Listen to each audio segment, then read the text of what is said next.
Hi friends, अस्सलाम वालेकुम। मैं हूं आपका दोस्त इंजीनियर बिलाल मंशा। आज की वीडियो बनाने का मकसद कि फाउंडेशंस की जो है शैलो फाउंडेशन, उसकी दूसरी टाइप डिस्कस करना, वॉल फुटिंग। पहले लेक्चर मैंने आपको बताया था, पहली वीडियो में आपको मैंने बताया था कि इसकी फाउंडेशंस की दो टाइप होती हैं। एक होती है शैलो फाउंडेशन और दूसरी होती है डीप फाउंडेशन। और आगे डिफाइन किया था कि शैलो फाउंडेशंस की चार टाइप्स होती हैं। पहली जो थी आइसोलेटेड फुटिंग, जो मैंने प्रीवियस वीडियो में आपको डिस्कस कर दी थी। उसके बाद होता है वॉल फुटिंग, और जो तीसरी होती है वो कंबाइंड फुटिंग, और उसके बाद जो इसकी फोर्थ है वो इसकी राफ्ट फाउंडेशन। आज हमने डिस्कस करना है कि इसकी वॉल फुटिंग क्या है।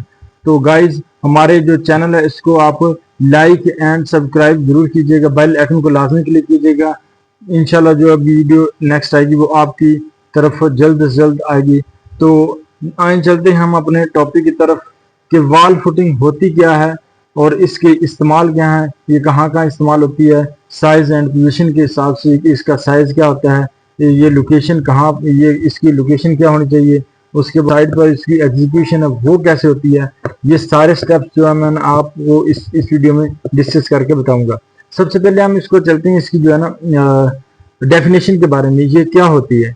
वॉल फुटिंग बेसिकली एक दीवार के नीचे फाउंडेशन है जो कि हमारी वॉल्स का लोड, डेड लोड या सुपर इम्पोज लोड, वो हमारी अर्थ के लार्ज एरिया में डिवाइड करती है। That's called wall footing. अब मैं आपको समझाता हूँ कि जो दीवार का लोड होता है वो अर्थ के उसी एरिया में तकसीम कर देती है, वो हमारी वॉल फुटिंग होती है। चलें आए मैं आपको बताता हूँ इसका इस्तेमाल कहाँ कहाँ पर होता है। एक पहला इसको मैं डिस्कस करता हूँ एक पॉइंट के हिसाब से कि इसका जो है ना, ये वहां पर इस्तेमाल होती है जहां पर लाइट, जो इसका लोड होता है बिल्डिंग का, वो लाइट वेट होता है, ना कि heavy load. That's footing use for very light weight structure. And अब मैं आपको बताता हूँ किसके कौन कौन से स्ट्रक्चर होते हैं इसमें शामिल, किस किस्म के स्ट्रक्चर होते हैं, किस मटेरियल के बने होते हैं। एक तो हमारे पास होता है कंक्रीट का स्ट्रक्चर और दूसरा होता है इसका ब्रिक वर्क का। अब कंक्रीट में क्या क्या चीजें होती हैं, कंक्रीट में जैसा कि बेसमेंट होती है, बेसमेंट की रिटेनिंग वाल्व होती है, उसके नीचे हम इसको डिजाइन कर सकते हैं। उसके बाद जो हमारे पास ब्रिक वर्क होती है, ब्रिक वर्क यानी कि जैसे हमारे पास कोई घर है 10 मरले का या 5 मरले का, या यानी कि इस कनाल का जितने मरले का भी है उसके नीचे भी हम डिजाइन कर सकते हैं। और उसका दूसरा पॉइंट है, मैंने आपको पहले बताया था कि इसकी जो है ना लाइट वेट स्ट्रक्चर्स के लिए है। अब लॉन्ग वॉल के लिए तो है ही, क्योंकि ये footing only for long wall के नीचे डिजाइन की जाती है। तो अब वो लॉन्ग वॉल ये ना हो कि हैवी लोड हो, उसका जो लोड है वो बिल्कुल लाइट वेट होना चाहिए। अब आते हैं तीसरे पॉइंट की तरफ। तीसरा पॉइंट ये है कि इसके बेरिंग कैपेसिटी जो गुड होगी जहां पर, वहां पर आप इसको डिजाइन कर सकते हैं। हाँ, वहां पर भी डिजाइन कर सकते हैं जहां पर इसकी बेरिंग कैपेसिटी, अर्थ की बेरिंग कैपेसिटी कम होगी, वहां पर भी डिजाइन कर सकते हैं। लेकिन फिर आपकी जो मटेरियल है वो उस पर डिपेंड करेगा। अगर बेरिंग कैपेसिटी कम है तो फिर जो है इसका स्टील रीइंफोर्समेंट और डेप्थ है वो ज्यादा होगी। अगर बेरिंग कैपेसिटी ज्यादा है तो फिर नॉर्मल इसको डिजाइन कर सकते हैं, फिर आपकी जो स्ट्रक्चर उसमें कोई क्रैक नहीं आएगा। हाँ, ये तो मैंने आपके इस्तेमाल के हिसाब से बता दिया कि कहाँ कहाँ इस्तेमाल कर सकते हैं। अब हम इसको बताते हैं साइज और पोजीशन के हिसाब से। साइज और पोजीशन के हिसाब से सबसे पहला जो पॉइंट है कि इसका साइज क्या होगा। साइज इसका डिपेंड्स करता है आपकी विड्थ ऑफ वॉल्स। अगर दीवार की चौड़ाई 9 इंच है, अज्यूम दैट अगर दीवार की चौड़ाई 9 इंच है तो फिर जो हमारी फुटिंग होगी उसको हमने 3 टाइम्स, मतलब 3 से मल्टीपल कर देना है। तो अगर हम 9 को 3 से मल्टीपल करेंगे तो हमारे पास 27 इंचेस आ जाएगा, मीन्स 2 फीट एंड 3 इंच। और जो हमारी वॉल्स है जिसके लिए हमने डिजाइन किया है वो बिल्कुल इसके सेंटर पर होनी चाहिए। मीन्स अगर हमारे पास 9 इंच की दीवार है तो उसके 9 इंच इस साइड पर होगा, 9 इंच इस साइड पर होगा, और 9 इंच सेंटर में वॉल्स होगी, बिल्कुल फाउंडेशन के सेंटर में होगी। फिर इसका फायदा है क्योंकि हमारे पास जो लोड है, डेड लोड है, जो सुपर इम्पोज लोड है, जो भी लोड है वो हमारे फुटिंग के बिल्कुल सेंटर में होगा। आइए अब हम इसके दूसरे पॉइंट की तरफ चलते हैं, साइज एंड पोजिशन के हिसाब से। जो हमारी वॉल फुटिंग है, अब उसकी जो पोजीशन क्या है, इसको हम कहाँ पर डिजाइन करते हैं। बेसिकली इसका जो टेंशन क्रिएट होता है at the bottom of the foundation, ठीक है, जहां पर हमने खुदाई की, ऊपर पीसीसी की। अब पीसी के ऊपर जो मेन पॉइंट है ना, हमारा टेंशन क्रिएट हो रहा है at the top of PCC and at the bottom of the foundation, यहां से हमारी फाउंडेशन स्टार्ट हो रही है। तो वहां पर हम फिर इस टेंशन को रोकने के लिए जो हम डिजाइन करते हैं वो रीइंफोर्समेंट स्टील डिजाइन करते हैं।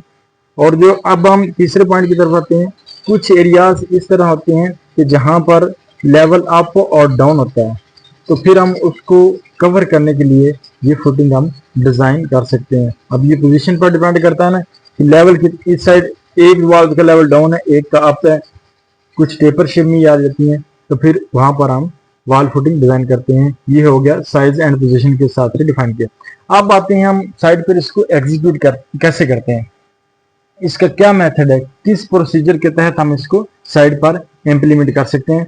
सबसे पहले आपकी जो साइट है वो क्लीन होनी चाहिए। क्लीन मींस वहां पर अगर ग्रास है तो ग्रास वगैरह सारा रिमूव करें, अगर कचरा है, ओल्ड मटेरियल पड़ा हुआ है, कोई बिल्डिंग मटेरियल पड़ा वो सारा रिमूव करें। और दूसरा पॉइंट, फिर इसका आप एक्सकवेशन करें। एक्सकवेशन करने का मतलब तरीका क्या है, वो ये है कि आपने पहले जो इसकी इंटरनल वॉल्स करनी है, फिर आपने एक्सटर्नल वॉल्स। अब जो नंबर 3 पॉइंट्स है उसमें ये होगा कि आपने इसको इसकी जो है ना एक्सकवेशन मुकम्मल होगी, फिर आपने इसके ऊपर एंटी टर्माइट स्प्रे करना है, ताकि कल को जो लकड़ी वगैरह आपने लकड़ी का काम करना है, लकड़ी के दरवाजे आ जाते हैं, इसमें आपकी कैबिनेट आ जाती हैं या कोई और चीज आ जाती है लकड़ी को, उसको दीमक ना लग सके, तो उसको आपको कंट्रोल करने के लिए फिर एंटी टर्माइट स्प्रे करते हैं। वो जो भी हो, वो कंपनी के जिसका भी कर लें, वो आपकी मर्जी है। अब नंबर 4 पर जो पॉइंट है वो ये है कि आपने इसके ऊपर पीसी करनी है। PCC means plane cement concrete, वो आप 1:4:8 रेशो के हिसाब से रख लें, या 1:4 के हिसाब से रख लें, या 1:36 के हिसाब से, वो आपकी मर्जी है। लेकिन मैं आपको जो रिकमेंड करूंगा वो 1:4:8 कर लें।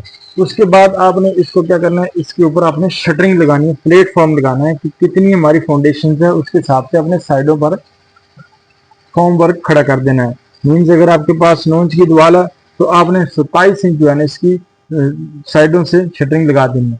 फिर आपने इसके ऊपर स्पेसर इंप्लीमेंट करनी है, स्पेसर लगाने हैं, फिर जो आपने उसके ऊपर रीइंफोर्समेंट जो है ना वो रखनी है। अब मैं आपको बताता हूँ स्पेसर का साइज कितना होना चाहिए फाउंडेशन के लिए। वो आपकी फाउंडेशन पीसीसी से 3 इंच ऊपर होनी चाहिए, ठीक है। यानी कि size of spacer but size of spaces should be 3 inches।